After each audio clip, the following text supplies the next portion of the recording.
Like, I don't think I've done this in years. Like, actually come onto my YouTube to make a video like this. Hi guys, welcome back to my channel. This is a quick get ready with me whilst I give you a life update, just sharing the tea on my journey from moving from Nigeria to the UK and then from the UK to Canada. This video is not the type of video I typically would make, especially on my YouTube. If you know me, I don't even put out YouTube videos, but God really wanted me to share this video for someone. So whoever it is, congratulations. First thing I'm going to do is to use soap and my hydrating mist from Superdrug. I'm going to be using that for my eyebrows. This is literally how I keep my eyebrows locked in all day. So for those of you that are new here, I moved from Nigeria to England in 2019. I was 19 going on 20 when I moved, and it was such a, I think, sudden decision in the sense that I finished my, undergrad. I had just graduated. I think I graduated in June, and what? By September, I was in the UK. It wasn't like something that I really planned, but I just feel like it was the kairos of God. Like then I didn't really know God and I didn't have much of a relationship with God, but I just feel like it was something God quickly orchestrated because he wanted to do something so mighty in me. I didn't see it then because I didn't have a relationship with God as at that time. To draw my brows, I'm going to be using the e.l.f. Holy Strokes microfine pen. In retrospect, now that I think about it, I think something that I really remember in that season before I left Nigeria was this weird and sudden and intense desire to praise God. It's so funny because like I didn't really have a relationship with God then, but for whatever reason I would always desire to like sing worship songs. The way I was living then was very brazy. I literally was doing whatever I wanted and I didn't care so much for God. If anything, I was tilting towards being agnostic because I had so many issues with God, organized religion, and the church. I'm using my e.l.f. Camo Concealer in the shade Deep Caramel to conceal my eyebrows. For whatever reason, I can't find my angle brush, so I'm going to have to use a fluffy brush to conceal my eyebrows today. Welcome to my life. But yeah, that desire was there. It was so weird, but I completely like brushed it aside because in my head, I'm like, nah, I'm not doing that. And then I finished my undergrad. My mom's like, okay, girly, I think we should get your master's. The plan was always to go to Canada. Like, it's so funny because like I was like 18 years old in front of my hostel that year in FAD, Babcock University. I'll never forget when, I told my mom that I wanted to live in Canada. I think then I thought I wanted to live in Canada because, my best friend was in Canada and that was like, that is like my rock. Like, literally my girl, we go hard, we're still best friends, and I just thought that was why I wanted to move, but I didn't realize that was actually God. Now in retrospect I think about it, that was God planting the desire in me to move. I genuinely thought I just wanted to move to Canada because my best friend was there. So I told my mom I wanted to live in Canada and she was like, that is so insane because I just prayed and God told me that you're meant to be in Canada. And I'm like, period, that's what's up. So we started making plans for me to go to Canada and it just didn't fall through. So I ended up having to look for an alternative. I really don't want to wear primer today, but I'm just going to use a bit of the Fenty Beauty mattifying primer. I don't know what it is about the weather. It feels really dry today in Toronto, but yeah, I'm just going to use a bit of primer around my T-zones. So we started looking at the United Kingdom because genuinely speaking, what mattered to me at that point was I needed to be out of Nigeria. The environment had gotten so toxic for me. And it wasn't just like the state of the country, to be honest. As at that time, I was quite shielded from the realities of the average Nigerian. Shout out to my parents because like I grew up really privileged and whatnot. So I didn't really know what people were going through. My own biggest struggle then was, everything in my life wasn't working out then. I was like, I kept having issues with my friends, people that I thought were going to be in my life forever. I was in one foolish nonsense relationship that had just ended. So in my head, I'm like, nothing is working out in my life. I want to leave. And my mom was like, okay, let's look at the United Kingdom since Canada didn't work out. I'm using my Rebirth foundation. This is the shade RB17. So we started looking at the United Kingdom and like, I didn't think much to it. I wasn't like the biggest fan of the UK, but what mattered to me then was to leave. Like me, I wanted to leave. That was all that was in my head. So yeah, yeah, we processed it, and in the space of like 2 to 3 months, I had gotten into like a pretty good school, and before you knew it, I was leaving. So I left Nigeria to come to the United Kingdom September 2019. I was 19 going on 20, so you can imagine how excited I was, like, for the independence in another country. Like, I felt like an adult, like a grown woman and whatnot. Little did I know how wild a ride God was about to take me on. I genuinely feel like if I was to ever sit down and tell the entire story of my life and my journey in the United Kingdom, I probably would not be able to finish everything in one sitting. Like, I would need hours, because the number of things God did in 6 years, those 6 years were the most eventful years of my life. I came to Southampton, which was where I schooled. I'm just using my e.l.f. Camo Concealer to contour my face. Southampton was a pretty nice city. Like, it was the perfect balance of like quiet and a lot of things. It wasn't like so crazy and eventful per se. It was just a nice city, like, okay, good for schooling. And I met a lot of amazing people. I had like an amazing church, Covenant Church. I will never forget you, because you were part of my story and journey. Would never ever forget you, Pastor John Paul and Pastor Abigail. I'm so grateful for you guys.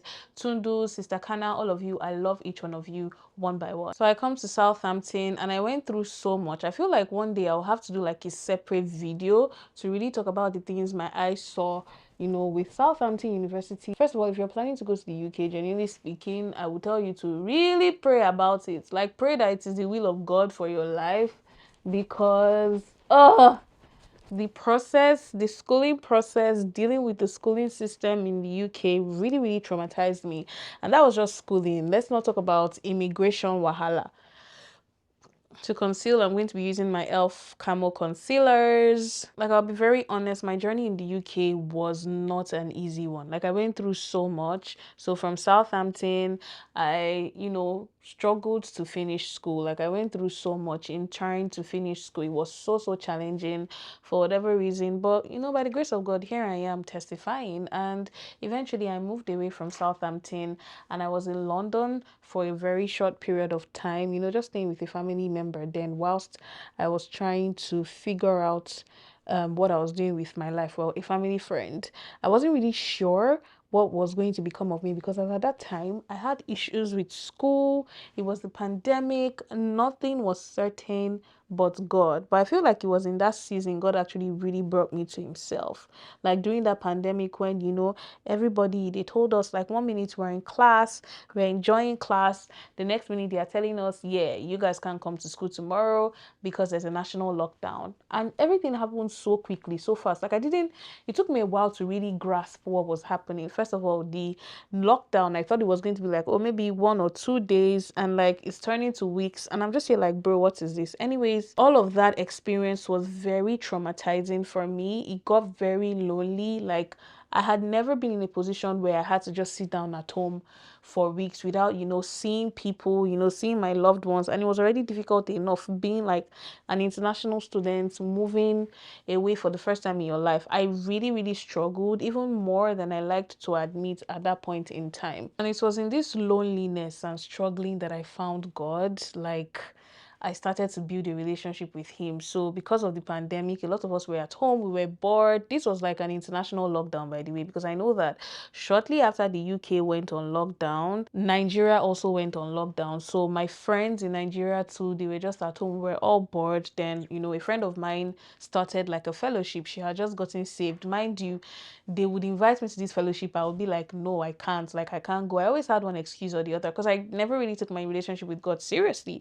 And my friend would continue to invite me. I'll be like, don't worry, it's fine. I remember this, my friend then, Anna, she herself, she was doing her master's degree in the University of Nottingham whilst I was in Southampton. So both of us actually came in together. So like, we're talking, and Anna is like, just come for this fellowship. She really, really dragged me, and eventually, I came for one session. And boy, oh boy, that was where everything changed. Zion Fellowship, if you're seeing this, Anna, Rolly, God is so proud of you because you are part of a story so powerful and beautiful. So yeah, Anna and Rolly, they were basically the ones spearheading the Zion Fellowship at that time, and I was a part of it. I would always come in because the more I got to know God, the more interested I was in Him. At that time, I was still dealing with like heartbreak, guilt, self-hatred. Like I hated myself so much. You see that self-hatred? That was something God really wanted to take out of me. And the pandemic was like his perfect opportunity. So I joined the fellowship, and that was how I really started walking with God. And so many other things started happening. Like the testimonies were endless. Endless testimonies. To set my face, I'm going to use my Morphe setting powder. This is like my go-to. It has been my go-to for years. Me and her go together real bad. She's just the perfect setting powder, really. She's proper waterproof, which I really love, and she doesn't leave any flashbacks, which is incredible. Shortly after I moved to London, I knew I needed to move out of where I was staying. I was staying with, well, a family friend, and to be honest, my stay there got very toxic really quickly. Like I got so tired of living there, and I just had to talk to my mom like, please, I need to leave this place. So I was trying to find a place, and as at that time I always wanted to stay in Birmingham. Like when I was living in Nigeria and I had figured that, you know, I was going to go to the United Kingdom, I was like, well, if I'm going to go to the United Kingdom, I as well go to a nice happening city, because all that was in my head that time was parties, meeting people, boys, fun. I didn't really process important things like, oh, maybe go to a good school. Like, I mean, to be fair, I wanted to go to a Russell Group uni. So I had applied to like the University of Birmingham, and like I thought the University of Birmingham was going to give me admission, and they didn't. I was so sad. So I had to go to Southampton. So when it was now time for me to choose where I could live, you know, post my degree in Southampton, which I was still battling with, by the way, but like I had to move out of my student accommodation. See, that thing is it's a whole nother journey. I feel like I would need a separate video to talk about my schooling experience in the United Kingdom and everything I went through, because it was a lot. So yeah, I figured that I needed to move, and I just thought, you know what, maybe it's time to come to Birmingham. And I told my parents, and they didn't object. Luckily for me, my sister was also coming to school in the University of Aston. So like they were very open to the idea of me, you know, being in the same city with my sister. Like that would just give them so much peace of mind. As at the time my sister had moved and found a place, I wasn't ready to move yet. I still had some things to sort out in London. So she got a place, and eventually I too came and I got a place. I told myself that I was actually going to settle in Birmingham. I'm laughing now, but it's not funny. But like God had other plans, which is so interesting, because when you live your life, it's always good to submit it to God. My initial first ever plan when I decided I was going to move out of Nigeria was Canada. Canada didn't work out, and I was like, okay, let me do UK. I came to the UK and I just completely abandoned my dream and desire to live in Canada, because if you had asked me then, the reasons why I wanted to live in Canada, they were so shallow. Oh, my best friend lives there. Oh, I just want to leave Nigeria. And it just really showed me how knowing Christ can take you from living a mindless life to a life of purpose. I'm going to be using this bronzer from Makeup Revolution to contour. It's ideally a bronzer, but it's too dark, so I just use it as a contour shade. So yes, I moved to Birmingham, and I ended up spending, what, 4 years in Birmingham? A little over 4 years in Birmingham. And I did not plan to do that. Like what was supposed to be a, oh, 1 year, go and do your master's thing in the United Kingdom, ended up being 6 years. And I think a lot of it I would usually attribute to me being out of alignment, because I know that I really delayed God's hand in my life. Like God wanted me in Canada at the longest time. I'm talking as far back as 2024, but I was busy living foolishly, like just being flat out disobedient. And God was like, you don't want to learn, I'm going to teach you. That thing you don't want to learn, you will learn it by force, by fire. So eventually, like, I'm in the United Kingdom, and the only way I knew to succeed as an immigrant was to get a job after my master's degree, get sponsored, and then work for 5 years,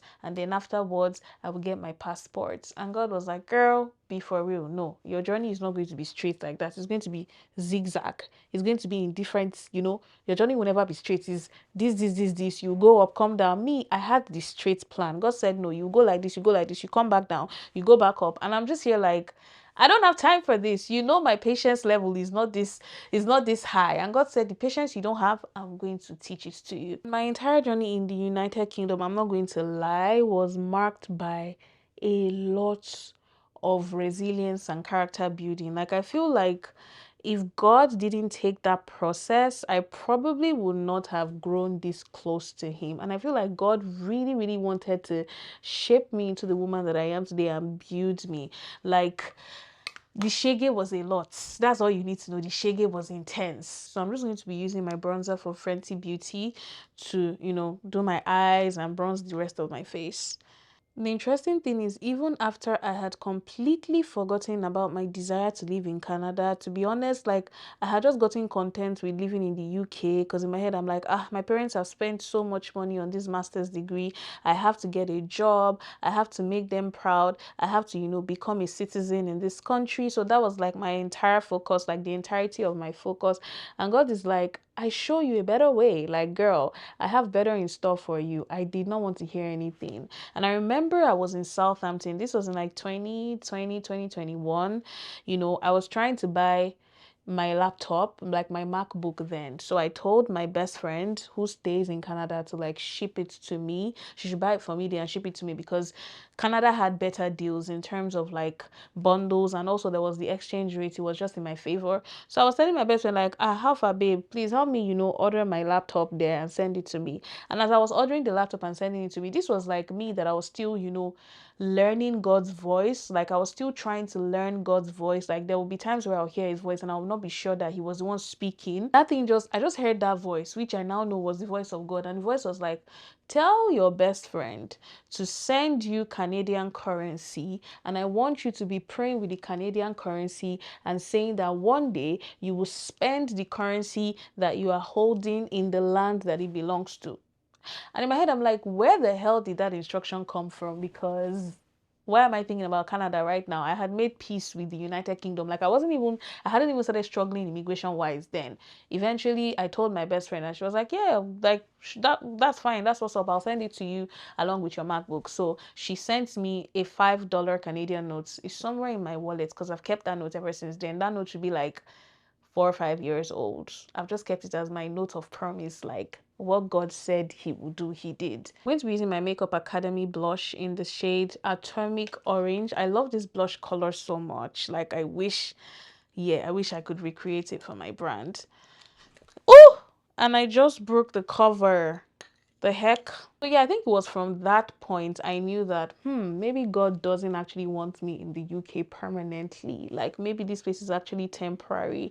And to be honest, to be very honest, despite the fact that I was really fighting to settle in the UK, like, there was just this part of me that felt there had to be more. Like, this couldn't be the entirety. Like, something wasn't complete, something was missing. And I think your soul knows when you are out of alignment with God's will, because I couldn't fully articulate what I was feeling, but I knew this was not it. Like, I couldn't articulate the feelings, but I knew this was not it. To fix my face with the Makeup Revolution Super Fix Hold. I haven't used this in a while and I don't know why, but I know that there was something about it that I didn't really like. I just cannot remember what it was, but I think I'm about to be reminded. Just gonna try to open. Oh, yeah, there we go. And then just hold my breath.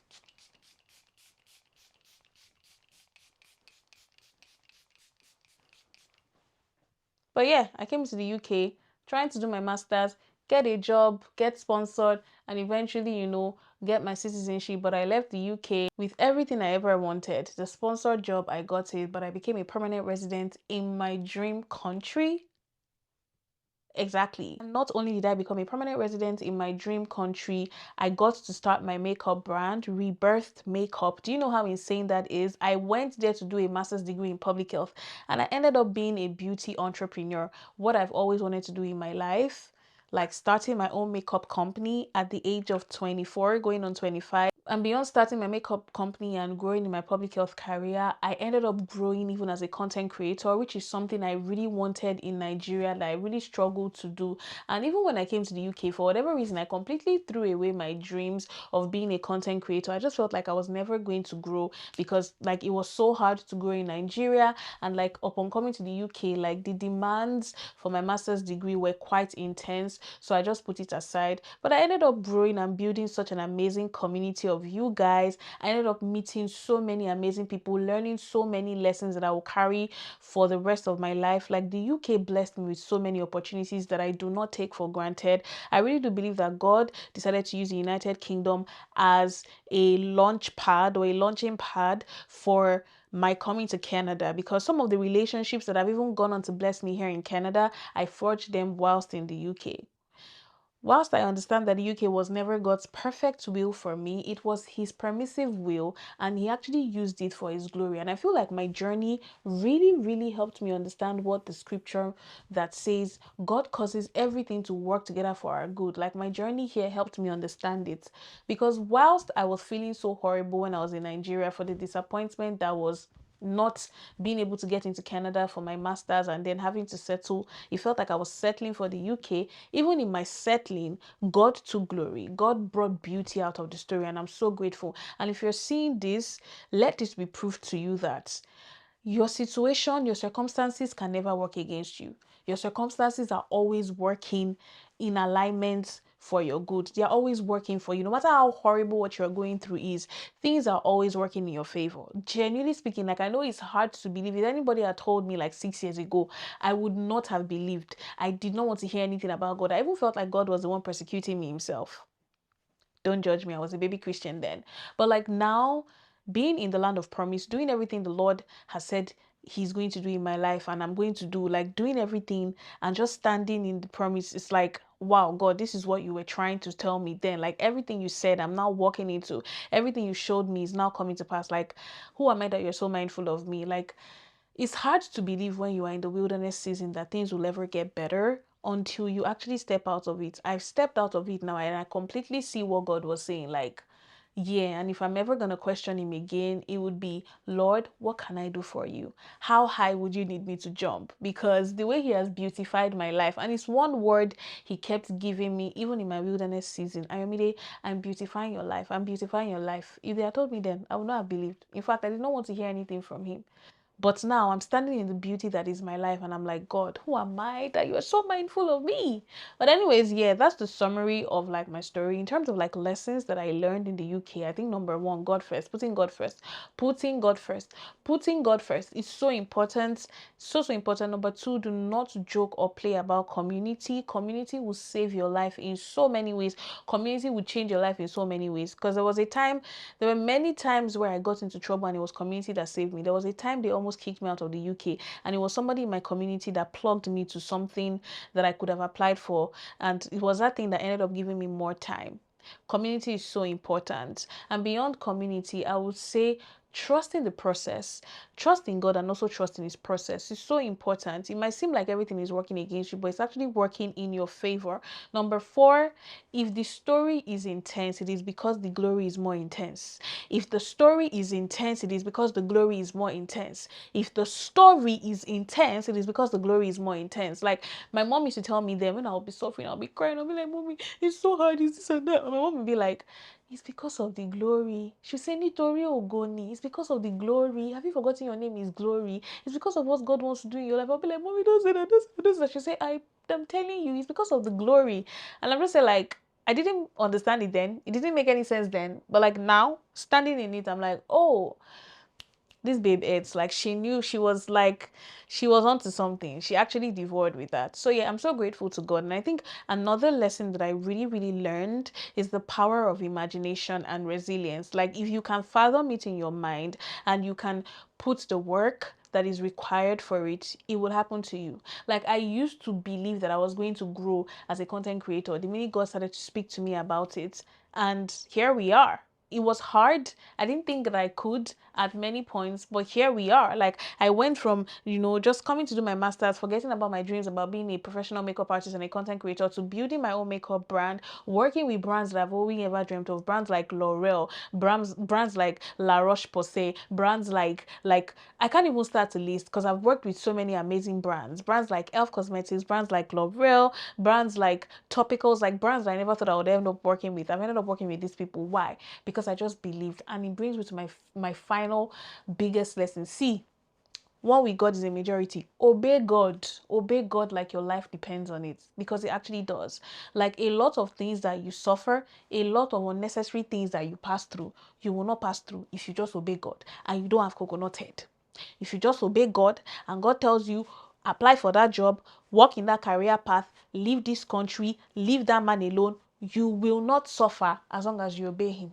But you see, some of us, God knows how much coconut head we have, that he has to make sure everything in our life is shaking for us to really hear what he's saying. It doesn't have to be that difficult, but you've chosen the path. There's this thing my mom says. She's like, Omotoba nowhere ni yamagbe. Essentially, it is the child that stretches his hand that the mother will carry. My mom used to say that thing then, and I did not understand. But my relationship with God has taught me that if you want things to go nice, you have to be nice. If you want things to go soft, you have to obey God. And if you don't want it to go soft, that's fine. Have coconut head. He will show you why they call him the God of all flesh. And you need to understand something very important. The minute God is interested in your life, you are implicated. You're actually in trouble. Because first of all, where God is interested in, the devil too has interests. So he will show you shege, but don't worry, God will always save you. And number two, if God is interested in your life, the disciplining, like, I remember my best friend telling me at some point that there were days she would just be praying for me, like, God, I beg, this girl's suffering and shege is too much. But